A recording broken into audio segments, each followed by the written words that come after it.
welcome to Family Vlog Burhan Family. Berhubung sebentar lagi anak-anak udah mau masuk sekolah dan ini adalah hari terakhir anak-anak libur, jadi ayah sama ibu mau ajak anak-anak jalan-jalan. Kemana? Tonton video ini sampai akhir ya. Jadi kita mau ajak anak-anak rekreasi ke tempat yang tidak jauh dari rumah, jaraknya sekitar 7,4 km aja. Naik motor bisa ditempuh dengan waktu yang cuma sebentar, sekitar 17 menit. Dan ini kita perginya naik motor karena kita belum punya mobil guys. Doain ya, nanti suatu saat nanti kita punya mobil. Sepanjang jalan itu pemandangannya itu Masya Allah luar biasa, bagus banget. Kayak kita tuh disuguhin sama sawah, gunung, terus udah gitu udaranya tuh juga segar. Dan kalau kalian tahu ubi cilembu, nah di sini adalah pusat di mana ubi cilembu itu ditanam terus dipanen. Dan akhirnya kita udah nyampe. Ini dia nama tempatnya, yaitu Kampung Wisata Pangjugjugan. Begitu masuk, lihat deh suasananya, Masya Allah, bagus banget kayak lagi di negeri dongeng. Pemandangannya cantik, udaranya itu juga segar. Pokoknya renang di sini benar-benar bikin betah. Nah ini di sini kita lagi mutusin mau berenang di kolam yang mana. Di sini tuh ada 3 kolam. Yang di atas itu untuk dewasa, yang tengah itu yang ada wahananya, dan yang paling bawah itu kayak kolam pantai gitu ya.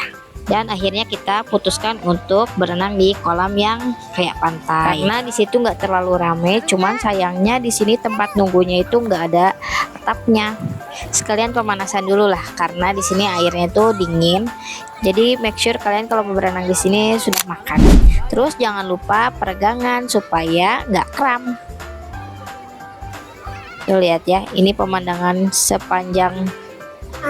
Ini benar-benar betah banget ngeliatin pemandangan di situ karena memang benar-benar hijau gitu. Nah ini di sini kita mau coba di kolam yang tengah yang ada wahananya. Dan ini Ade masih takut kayaknya ya karena biasa berendamnya di ember. Sekarang ngeliat kolam segede ini mungkin jadi agak takut gitu. Nah ini wahananya itu ada ember tumpah dan ada ini nih. Ini yang ditunggu-tunggu, ini tuh dia nyalanya per berapa menit sekali gitu.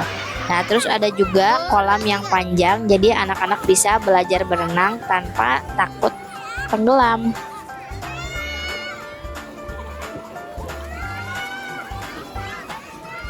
Awalnya kirain ini tuh kolam arus karena dia tuh bentuknya panjang, ternyata di ujung-ujungnya itu buntu, jadi mungkin ya ini kolam panjang aja gitu ya. Ini kita masih mikir-mikir apa hubungannya burung elang sama kolam renang, tapi ya udahlah ya. Terus di sini ada insiden abang luka, nggak tahu kena apa, dan inilah apa ya, wahana yang paling memicu adrenalin, perosotan yang sangat-sangat curam dan menakutkan. Saking menakutkannya sampai-sampai ada tragedi yang tidak diduga-duga. Dan saking menakutkannya Ade pun nangis. Jadi kalian yang mau berenang di sini, mau main perosotan, hati-hati ya, pastikan jantung kalian kuat. Karena Ade udah nggak sanggup, dia udah melambaikan tangan ke kamera, jadi kita memutuskan untuk udahan berenangnya. Tapi yang lain masih tetap berenang karena masih pengen nungguin ini nih. Nih masih pengen nungguin wahana yang seru banget ini tuh. Oh ya, untuk tiket masuknya nanti akan aku taruh di akhir video. Dan buat kalian yang udah nonton, semoga terhibur. Jangan lupa like, comment, share, dan subscribe channel Burhan Family. Thank you so much for watching. See you on our next video. Bye bye.